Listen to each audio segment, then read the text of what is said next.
Bonjour, c'est un nouvel épisode de Je rends des livres, la première vidéo Je rends des livres de 2022. Et je suis dans mon bureau à l'université. J'ai organisé un petit peu différemment. Je n'ai pas voulu me filmer avec l'ordinateur parce que ça implique d'avoir le casque sur la tête. Et du coup, comme je ne veux pas faire non plus de montage, vous avez vu sans aucun cut l'installation de la vidéo. Alors tout d'abord, et si vous n'avez pas regardé ma précédente vidéo de 2022, meilleurs vœux, on a jusqu'au 31 janvier pour se souhaiter une bonne année et on ne va pas y manquer.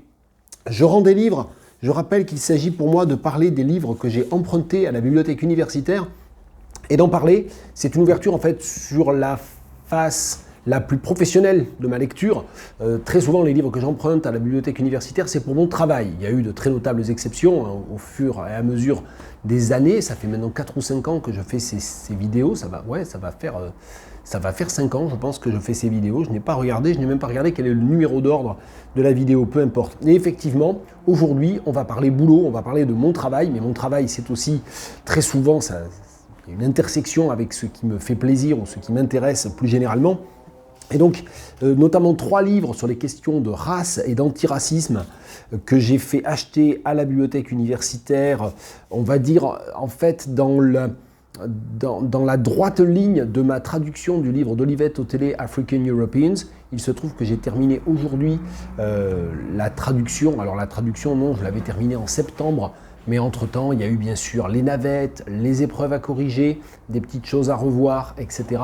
Donc aujourd'hui, je pense que j'ai eu le dernier échange avec l'éditeur et l'assistante éditoriale. Et donc, je pense que c'est à peu près réglé. Voilà, donc c'est à cause de mon immersion pendant de nombreux mois dans le livre d'Olivette Otélé, dont la traduction française paraîtra donc en mars chez Albin Michel, que je me suis plongé dans ces 3 livres et que je les ai fait acheter. Il s'agit tout d'abord de How to be an Anti-Racist de Ibram Kendi, de So You Want to Talk About Race de Ijeoma Oluo, et d'un grand livre qui a connu un grand succès et qui, je trouve, est peut-être le plus, le plus approfondi, le plus intéressant et le plus provocateur aussi intellectuellement, Why I'm No Longer Talking to White People About Race, de Reni Eddo-Lodge. Alors, ces 3 livres, en fait, ils ont l'air de traiter du même problème, la question de la race, la question de la construction sociale de la race.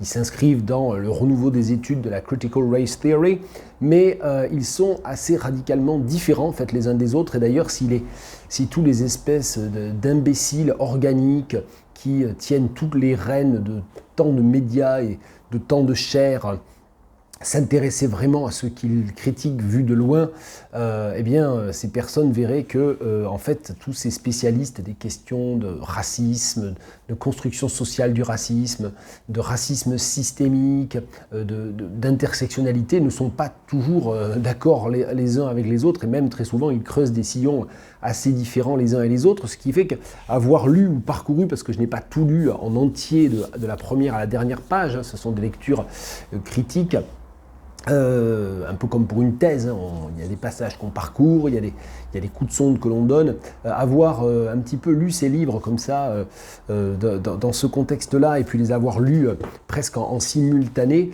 fait ressortir en fait leur disparité, leur différence, plus que leur similitude. Donc j'ai dit que celui qui vraiment m'a le plus intéressé, c'est celui de Reni Eddo-Lodge. Alors les autres sont très chouettes. Ce qui est intéressant aussi, en fait, c'est la différence de point de vue, puisque Ijeoma Oluo, elle est de Seattle, donc elle est de la côte ouest des États-Unis. Elle parle d'un lieu et elle parle d'une expérience qui est assez différente et qui n'est pas celle de quelqu'un plus côte est qui est Ibram Kendi, qui est aussi parle beaucoup plus de son expérience personnelle. En fait, c'est très autobiographique aussi, et ça parle beaucoup en fait des campus, ça parle beaucoup d'universités. Et ce qui est intéressant avec So You Want to Talk About Race, c'est que ça essaie d'échapper à ce reproche que l'on pourrait faire d'une d'une discussion finalement du racisme, du white privilege, etc., dans un contexte social qui est un contexte des élites culturelles, sinon des élites financières. Donc voilà, donc ça c'est, bon, je schématise beaucoup. Et Renée Eddo-Lodge, c'est la seule du lot qui est britannique, anglaise même en l'occurrence, hein, et son livre part en fait sur l'introduction puis le premier chapitre d'un certain nombre d'expériences marquantes et de textes de loi et de grands moments sociaux et de grands points névralgiques de la question du racisme et de l'antiracisme en Angleterre, mais ensuite ça lui permet vraiment de généraliser et d'avoir notamment un chapitre magnifique sur la question du féminisme et sur l'intersectionnalité, sur les embûches du white feminism, et elle reprend en fait un très grand nombre d'éléments. Hein. Les chapitres sont, les titres des chapitres sont révélateurs. Histories, The System, What is White Privilege, donc le privilège blanc, Fear of a Black Planet, donc là on est en plein dans le fantasme du grand remplacement, The Feminism Question, et enfin Race and Class, There's no justice, there's just us. Voilà, donc ça c'est un exemple. Je me garde sous la main une page que je voulais lire, et je termine ce portrait brossé très à la diable de ces trois livres, pour dire aussi qu'une des caractéristiques du petit livre là de Ijeoma Oluo, So You Want to Talk About Race, c'est que c'est vraiment une sorte de manuel, de point de départ de discussion. C'est le seul des trois livres qui n'a aucun appareil critique, ou quasiment pas d'appareil critique, qui n'a pas de notes. Les deux autres sont vraiment des livres, des essais quasiment universitaires, publiés dans cette perspective-là, avec tout est sourcé, tout est référencé, il y a un très grand nombre de notes, il y a un très grand nombre, et puis un index très détaillé. Celui-là, si vous vous rappelez avoir lu quelque chose à un moment donné sur Malcolm X et que vous voulez le retrouver, eh bien, ce n'est pas un index qui vous aidera à le retrouver. Donc ça, c'est un petit peu quand même un problème, je trouve. Ce qui est bien, c'est le côté manuel pratique. Donc c'est très intéressant. Ça permet de démarrer des discussions. Voilà, ça c'est un livre que je pourrais tout à fait conseiller à des premières années.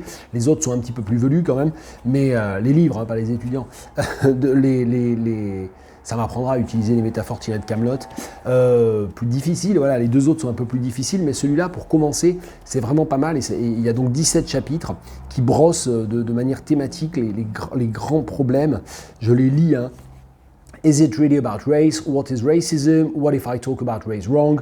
Why am I always being told to check my privilege? What is intersectionality and why do I need it? Is police brutality really about race? How can I talk about affirmative action? What is the school to prison pipeline? Why can't I say the N-word?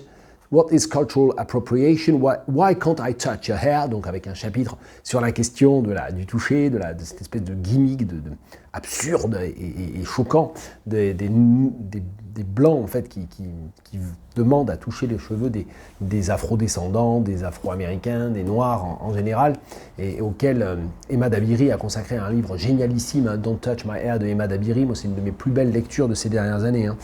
What are microaggressions? Why are our students so angry? What is the model minority myth? But what if I ate Al Sharpton? I just got called racist, what do I do now? Talking is great, but what else can I do? Et donc ça c'est le dernier chapitre 17. Voilà, donc une sorte de manuel pratique. Le How to be an anti-racist, de par son titre aussi, suggère ça. Je vais en lire, tiens, un extrait. Celui-là, il a été... Ouais, c'est 2019, vous voyez, c'est tous des livres de 2019, 2020. Why I'm no longer talking to white people about race, je ne sais plus, il doit être aussi... de 2000 quelque chose. Je crois que le petit livre... Non, il est de 2017, celui-là. Voilà, bon, c'est des livres qui ont moins de 5 ans. Je vous lis un extrait du chapitre White dans How to be an Anti-Racist de Ibram Kendi. We must discern the difference between racist power, racist policymakers, and white people. For decades, racist power contributed to stagnating wages, destroying unions, deregulating banks and corporations, and steering funding for schools into prison and military budgets. Policies that have often drawn a backlash from some white people. White economic inequality, for instance, soared to the point that the so-called 99%ers occupied Wall Street in 2011, and Vermont Senator Bernie Sanders ran a popular presidential campaign against the billionaire class in 2016. Of course, ordinary white people benefit from racist policies, but not nearly as much as racist power and not nearly as much as they could from an equitable society, one where the average white voter would have as much power as super-rich white men to decide elections and shape policy, where their kids' business class schools could resemble the first-class prep schools of today's super-rich, where high-quality universal healthcare could save millions of white lives, where they could no longer face the cronies of racism that attacked them, sexism, ethnocentrism, homophobia, and exploitation. Racist power, hoarding wealth and resources, is the most to lose in the building of an equitable society. As we've learned, racist power produces racist policies out of self-interest and then produces racist ideas to justify those policies. But racist ideas also suppress the resistance to policies that are detrimental to white people by convincing average white people that inequity is rooted in personal failure and is unrelated to policies. Racist power manipulates ordinary white people into resisting equalizing policies by drilling them on what they are losing with equalizing policies and how those equalizing policies are anti-white. In 2017, most white people identified anti-white discrimination as a serious problem. Quote, "If you apply for a job, they seem to give the blacks the first crack at it," unquote, said 60-year-old Tim Hirschman of Ohio to an NPR reporter.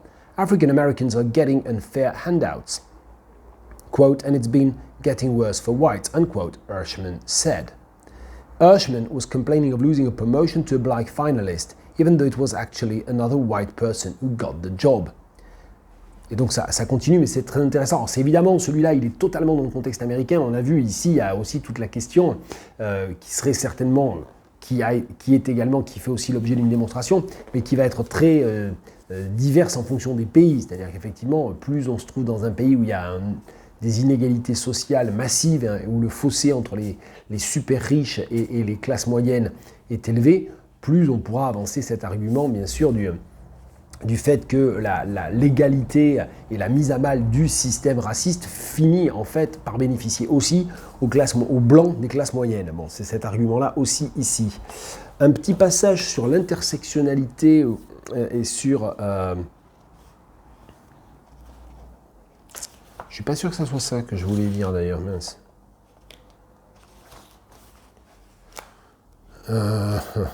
C'est dans le livre de Rennie Edo-Lodge. Ça, c'est vraiment un super livre. Hein. Faudra vraiment que je me l'achète pour le lire plus en détail. Et elle revient en fait sur des éléments historiques aussi de la résistance des féministes blanches à l'intersectionnalité, à l'afroféminisme. Elle revient sur des épisodes qui sont loin d'être tout à fait glorieux, et donc c'est très intéressant aussi en termes d'histoire aussi, je trouve, ici. Ouais, ça c'est encore autre chose, c'est sur la question de la féminité et du féminisme. C'est pas ce passage-là, en fait... Bon, je vais lire ce passage-là ici qui est intéressant, je pense. Enfin, qui est intéressant, mais tout est intéressant en fait. Hein. Non, je ne sais vraiment pas comment m'en sortir. Enfin, tout le chapitre est vachement intéressant. Elle parle évidemment du hijab, elle parle du misogynoir, enfin... Elle parle du cliché de la femme noire en colère aussi. Hein. Alors là, pour le coup, on ne peut pas s'empêcher de penser en France aux représentations et aux attaques dégueulasses que peuvent subir des personnes comme des personnalités, des intellectuels comme Rokhaya Diallo, Maboula Soumaoro, ma collègue aussi. Hein.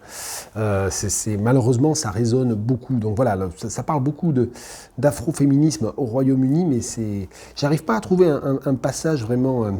Bon, il faut tout lire. Il faut lire tout le chapitre 5, puis il faut lire tout le livre de Rennie Edo-Lodge. Voilà, donc ça c'est dans le cadre de mon travail. Eh bien, notamment, je fais ça, comme Comme j'ai traduit le livre d'Olivette Otélé, que je suis en plein dans toutes ces questions-là, comme j'ai monté au premier semestre tout un cours d'introduction aux études postcoloniales où il y avait 2 séances sur les questions de la critical race theory, de la question de la pensée sociale et la déconstruction sociale de la race et l'esclavage racial, aussi l'histoire de l'esclavage racial, les sociétés post-esclavagistes, forcément, ce genre de lecture m'aide à consolider un peu mon approche pour continuer à alimenter et à améliorer le cours au cours des années suivantes, donc en septembre prochain. Les autres livres que je vais rendre, il y a ce livre vraiment très très bon et que j'ai lu surtout pour les pages sur Carpentaria d'Alexis Wright. Là encore, c'est pour le boulot, puisque je fais le cours d'agrégation interne et externe sur Carpentaria d'Alexis Wright, l'autrice aborigène anglophone, je vous en ai déjà parlé, mais bon, peu importe. Et donc, c'est un livre qui s'appelle Climate Change, Ecological Catastrophe and the Contemporary Postcolonial Novel.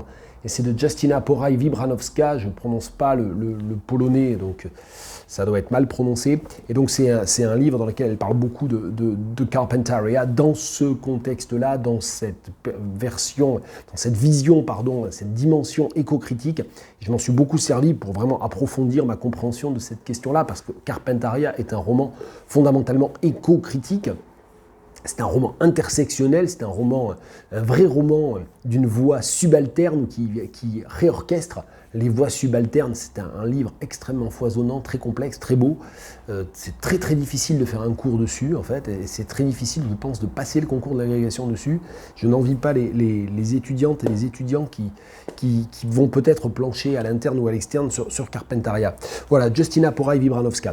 Et je termine avec un livre que j'ai fini par lire parce qu'une de mes étudiantes, une étudiante de Master 1, que je salue si jamais elle regarde cette vidéo, travaille sous ma direction sur un corpus en fait d'écrivaines de textes de fiction écrits par des écrivaines anglophones Igbo très spécifiquement en fait, avec une vision un peu diachronique, puisqu'il y a un roman, il y a des romans, on va dire. Il y a un roman des années 70, un roman des années 2000 et un roman, c'est pas pour l'hibiscus, de Chimamanda Ngozi Adichie. Le roman des années 70, c'est un des 2 premiers romans de Flora Nwapa. J'ai encore oublié si c'est sur Efuru ou si c'est sur Idou qu'elle travaille. C'est sur Efuru, mais j'ai toujours pas relu Efuru, mais ça je l'ai déjà lu, donc il y avait moins d'urgence. Et puis enfin sur Under the Udala Trees, donc de Chinelo Okparanta 2015, que je n'avais jamais lu. J'avais lu les nouvelles de Chinelo Okparanta, c'est comme ça que j'avais conseillé un petit peu à mon étudiante d'aller voir par là, et elle, visiblement elle est tombée dans la marmite un peu de Chinelo Okparanta, et il y a de quoi, c'est un livre magnifique. C'est un livre qui interroge, alors qui travaille effectivement le motif du village novel, des structures patriarcales, des structures hétéropatriarcales de la société nigériane, qui est un roman magnifique aussi sur la guerre du Biafra, sur la guerre civile, et le conflit larvé aussi, et comment il se réduplique au niveau religieux entre les chrétiens Igbo et les musulmans Haoussa. Enfin, il y a toutes ces dimensions-là sont présentes, et puis la dimension, j'allais dire dominante parce que toute la fin du roman, finalement, se détourne de plus en plus vers ça et parle avant tout de ça, c'est l'identité LGBT, en l'occurrence l'identité lesbienne, en fait, l'homosexualité du personnage principal, et le fait que c'est une homosexualité impossible à vivre. Ça veut donc dire, bien sûr, que ici, les structures hétéropatriarcales, à la fois traditionnelles et héritées de la colonisation, et c'est là où le roman est hyper subtil, c'est qu'il réussit à tenir la ligne de crête et à ne pas simplifier cette question-là aussi. C'est très beau, c'est très émouvant, c'est très bien écrit. Enfin, il y a forcément une identification très forte, très forte au personnage principal, Ijeoma. Tiens, d'ailleurs, c'est amusant, je ne sais pas, parce que il se trouve que le personnage principal de Under the Udala Trees a le même prénom que Ijeoma Oluo, l'autrice de So You Want to Talk About Race, bon, qui est visiblement, j'ai pas fait des recherches étendues, mais elle est née aux États-Unis, mais enfin elle est de toute évidence Nige-American, elle est d'origine nigériane, où ses parents au minimum sans doute sont parce que les Nigérians américains, les Nige-Americans, c'est une immigration quand même très récente pour l'immense majorité, donc peu importe. Donc on s'identifie à Ijeoma parce que ce qui est raconté d'elle de tout ce qu'elle vit, toute son enfance pendant la guerre civile, puis ensuite les premiers émois, le premier amour, hein, qui reste son amour principal, parce qu'en fait elle va finir sa vie avec une autre, femme. Non, c'est plus compliqué parce qu'elle se marie, elle est contrainte de se marier, d'avoir une fille d'ailleurs, hein, donc, et donc elle a il y a un mariage hétérosexuel à peine consenti en fait, hein, à moitié consenti seulement. Et donc il y a tout ça, enfin, dans ce roman, c'est un roman qui pourrait, c'est moi qui dois commencer à vieillir, j'ai de plus en plus de mal avec les romans un peu longs, et pourtant il fait que 300 pages, certes un peu tassé, mais que 300 pages ce roman-là. Je trouvais qu'il y avait un peu un ventre mou, mais c'est aussi parce que moi je lisais plein de trucs en même temps, et que quand on lit 7 ou 8 livres en même temps, il y a forcément un moment donné où ça se passe pas bien, donc je l'ai interrompu pour le reprendre après. Ça n'est pas le meilleur mode de lecture pour avoir une lecture identificatoire totalement fonctionnelle. Mais voilà, c'est un roman magnifique et j'ai noté vraiment plein de passages et je sais pas très bien. Elle parle d'ailleurs de Things Fall Apart aussi à plusieurs reprises dans le roman. Donc c'est vraiment c'est fou parce que Purple Hibiscus, dans Purple Hibiscus, il y a toute une sorte de décalque un peu de Things Fall Apart, c'est-à-dire c'est à la fois une influence majeure, et puis là, presque pas un repoussoir, mais c'est le modèle à partir duquel Chimamanda Adichie a écrit son premier livre, puis c'est un palimpseste, mais c'est un palimpseste détourné, enfin détouré presque, il faudrait dire. J'ai hésité sur le passage que je vous lirai, et je pense que je vais vous en lire 2, la vidéo va être super longue, mais c'est pas grave. Je vais vous lire la fin du chapitre 52, qui raconte une agression en fait contre une communauté de lesbiennes qui fonctionne presque comme une société secrète. Elles se réunissent dans une église désaffectée la nuit, et évidemment elles se cachent, et à un moment donné elles se font attraper, et donc il y a la protagoniste, hein, Ijeoma, et son amoureuse, Ndidi, se font presque attraper. Enfin, elles réussissent à se cacher, puis elles réussissent à se sauver, donc c'est un passage très traumatisant. Je vous lis la fin quand elles sont libérées et qu'Ijeoma rentre chez sa mère. Là, à ce moment-là, elle est très jeune, hein, c'est encore quasiment une adolescente. We made our way out, one by one.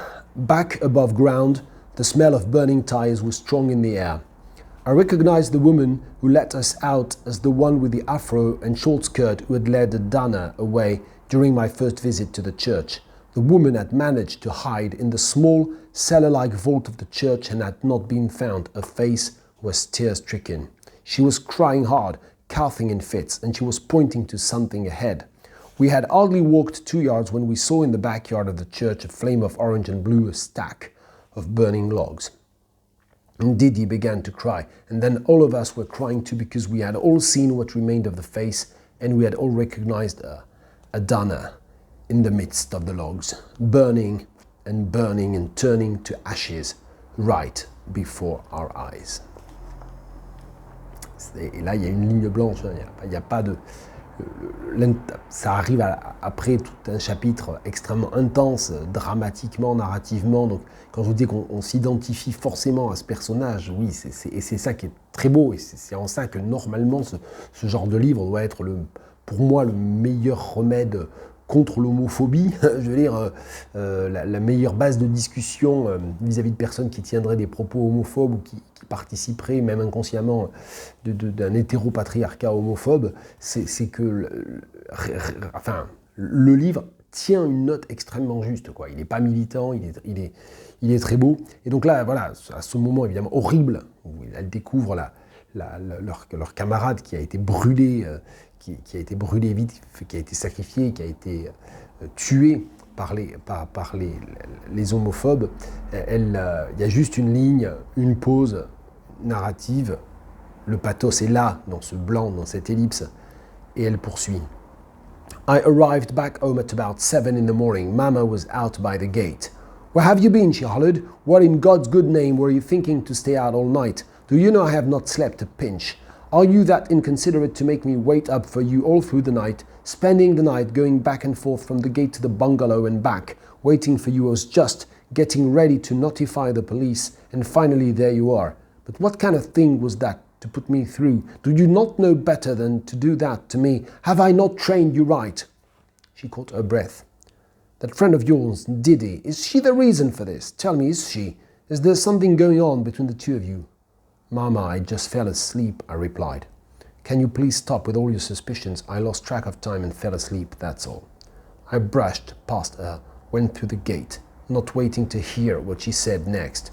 I made my way to my bedroom where I could be alone with my thoughts. Évidemment,